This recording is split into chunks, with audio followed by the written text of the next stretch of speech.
तो दो आरोप लगाया है उन्होंने। एक तो कि जेल में उनको मारने की साजिश की बात है, और दूसरा उन्होंने कहा है कि खान साहब हमारे भाई की हत्या साजिश के तहत करवाए हैं। तो कानूनी तौर पर खान साहब का कोई मुसीबत नहीं बढ़ेगा। कारण क्या है, ये लोग अनाप शनाप वाली बात कर रहे हैं। सवाल ये है कि जब किसी व्यक्ति का इंडिया के बाहर हत्या होता है तो नेपाल में केस होगा, नेपाल की पुलिस उसको अनुसंधान करेगी, वो सब चीज़ होगा। इंडिया में केस करने के लिए, क्योंकि घटना इंडिया का नहीं है, मौत कहाँ हुआ, नेपाल में, तो ऐसे परिस्थिति में एफआईआर का कोई सवाल नहीं है। फिर दूसरा एक सेक्शन 208 है बीएनएस का, उसमें कुछ परिस्थितियां का वर्णन है कि अगर यहाँ साजिश रची गई, साजिश का कोई ठोस सबूत मिल गया, तो यहाँ का भारत सरकार का जो राजदूत होता है नेपाल के राजदूत से जेल से रोशन आनंद सर बाहर निकलते ही खान सर पर बड़ा आरोप लगाया कि मेरे भाई का हत्या या जान मरवाए हैं खान सर ने।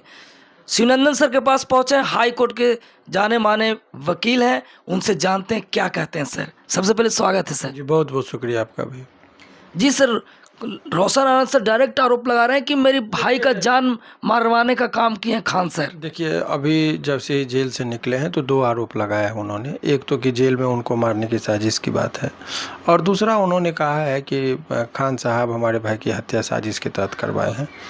ये उस पर एफआईआर, चूँकि इसमें बहुत लोगों को लगता है कि फिर से खान साहब की मुसीबतें बढ़ेगी क्या, तो कानूनी तौर पर खान साहब का कोई मुसीबत नहीं बढ़ेगा। कारण क्या है, ये लोग अनाप शनाप वाली बात कर रहे हैं। सवाल ये है कि जब किसी व्यक्ति का इंडिया के बाहर हत्या होता है तो नेपाल में केस होगा, नेपाल की पुलिस उसको अनुसंधान करेगी, वो सब चीज़ होगा। इंडिया में केस करने के लिए, क्योंकि घटना इंडिया का नहीं है, मौत कहाँ हुआ, नेपाल में, तो ऐसे परिस्थिति में एफआईआर का कोई सवाल नहीं है। फिर दूसरा एक सेक्शन 208 है बीएनएस का, उसमें कुछ परिस्थितियां का वर्णन है कि अगर यहाँ साजिश रची गई, साजिश का कोई ठोस सबूत मिल गया, तो यहाँ का भारत सरकार का जो राजदूत होता है नेपाल के राजदूत से बात लेता है, उसके अनुशंसा के आधार पर फिर यहाँ रिपोर्ट बनता है, तब फिर वो जांच वगैरह का बात आता है। सर नेपाल के जो पुलिस है सर, उसके कितना मतलब खोजबीन करने की जरूरत है क्या?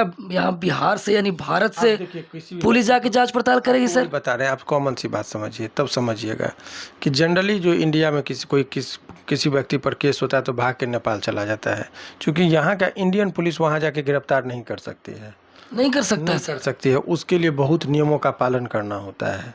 तो इसीलिए जब यहाँ की पुलिस वहाँ नहीं जा सकती है तो वहाँ की पुलिस यहाँ कैसे आएगी। तो इसीलिए जहाँ घटना घटित हुई है वहाँ एफआईआर होगा, वहाँ अनुसंधान होगा। पहले मौत और संदिग्ध अवस्था में हुई है, मौत का कारण क्या है, किस पर आरोप है तो कितने ठोस हैं, ये सब तमाम बिंदुओं पर गौर किया जाएगा, जिसमें बहुत लंबी प्रक्रियाओं का पालन करना होता है। तो ऐसे परिस्थिति में आप ये समझिए कि कानूनी तौर पर अभी फ़िलहाल इस हत्याकांड में या जो रोशन आनंद जी के जो भाई की मौत हुई है उसमें इनका कुछ नहीं बिगड़ सकता है।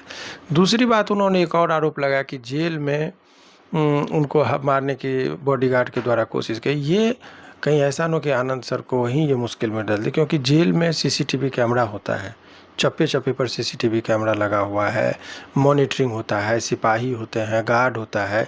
किसी को उन्होंने शिकायत किया कि नहीं किया, वो गवाही में आएगा नहीं, तो फिर ये एक्सपोज होने लगेंगे। इसीलिए बहुत नपे तौले शब्दों का चयन करके ही लोगों को अपनी बयानबाजी करनी चाहिए।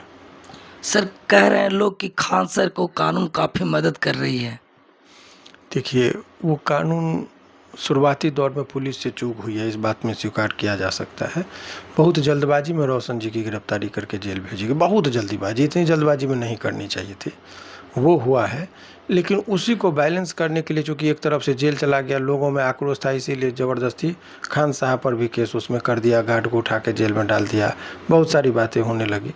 फिर ताकि बैलेंस करने के लिए कि दो तरफा कार्रवाई हो रही है, एक तरफा की बात ना हो, तो उनको भी भागना पड़ा। लेकिन वो क्या कि बाहर थे, अपना कानूनी सूझबूझ और समझदारी से अपना बेल ले लिए। सर खान सर भी वीडियो बनाया काफ़ी भावुक होकर के कि रोशन आनंद सर के भाई मेरा भाई है, दोस्त है, मतलब काफ़ी भावुक वीडियो था सर, क्या कहेंगे? वो होता है शुरुआती दौर में, जो उनका एक ये अनुशासन और शिष्टाचार होता है कि अगर केस मुकदमा अपने जगह है, लेकिन इतने बड़े हादसा का कोई कल्पना नहीं, इवन कि रोशन आनंद भी को नहीं पता होगा कि इतना बड़ा कांड हो जाएगा। किसी के लिए अनएक्सपेक्टेड था ये बातें। तो ये जो घटना हुई है अनएक्सपेक्टेड है, लेकिन लोग इसको उल्टा ले रहे हैं सर कि ये ड्रामा या नौटंकी है, मतलब वीडियो बनाना, भावुक होना, बोल शक उन्हीं पर जा रहा है। ना अभी चूंकि लोगों का आक्रोश है मन में, लोगों को बोलने में देखिए वो उनसे ईर्ष्या द्वेष जलन बहुत सारे लोग रखते हैं। कम टाइम में जब कोई आदमी उपलब्धि प्राप्त कर लेता है, गाँव में आप ही देखिए ना, आपके इर्द गिर्द में थोड़ा अच्छा मकान बना लेके तो 10 आदमी ईर्ष्या में जलने लगता है। तो वो आदमी तरक्की किया। सोशल मीडिया के जितने भी यूट्यूब चैनल है उन लोगों को तकलीफ इस बात का है कि उनको इंटरव्यू नहीं देते थे। लोग ने आरोप लगाया कि वो घमंड में बात करते हैं। अब उनकी जो मजबूरी हो, तो ये सब वजह से लोगों को मौका मिल गया कि चलो अभी कम से कम इतना आलोचना। उसको सोसाइटी में दूसरा मुसलमान होना थोड़ा इंडिया में तो अभी है कि मुसलमान का हिंदू मुस्लिम सर।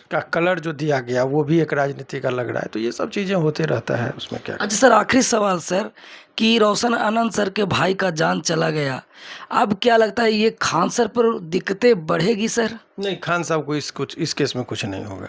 लोग तो सोच रहे हैं वही मरवाए, जहाँ तक रोशन आनंद सर खुद बोले कि मेरा भाई को खान सर मरवाए। लोग बयान देते ना, मरने का कारण क्या है। जैसे मरवाना है तो गोली मारा कि फट्टा से मारा कि डंडा से मारा, तो मारेगा तो फटेगा, कुछ निशान होगा। जांच का विषय है सर। जांच का विषय है, तो वो तो है नहीं, जख्म पूरे शरीर पर है नहीं। तब उसमें नशा करके भी बहुत लोग, अत्यधिक नशा जब हो जाता है। नेपाल में गए, उनके यार दोस्त का बयान था कि वो रूम में सो गए, तो अब वो भेसरा रिपोर्ट आता है कि आदमी नशा पान खाने की वजह से तो मृत्यु नहीं हुई है। तो जब रिपोर्ट आ जाएगा तभी अपना लोग उस पर व्याख्या करेंगे। कोई आदमी मर गए हैं, सबको दुख है, गहरी संवेदना है कि नहीं होना चाहिए। वह है इतना यंग में कोई आदमी मरता है, उसके परिवार पर दुखों का पहाड़ टूटता है, जो स्वाभाविक सी बात है। बच्चों का सर जो शिक्षा है अंधकार में जा रहा है। रोशन सर जेल में थे, उनके बच्चे का शिक्षा बर्बाद हो रहा है। खान सर भी कहीं ना कहीं डीमोटिवेट हो रहे हैं, बच्चों को ढंग से नहीं पढ़ा पा रहे हैं। ये शिक्षा के मामले में सर क्या कहेंगे, जो बच्चों का भविष्य का बात है? थोड़ा सा इन लोगों को धक्का पहुंचा है ये सब पूरे तरीके से, लेकिन बाकी देखिए आगे क्या होता है। धन्यवाद।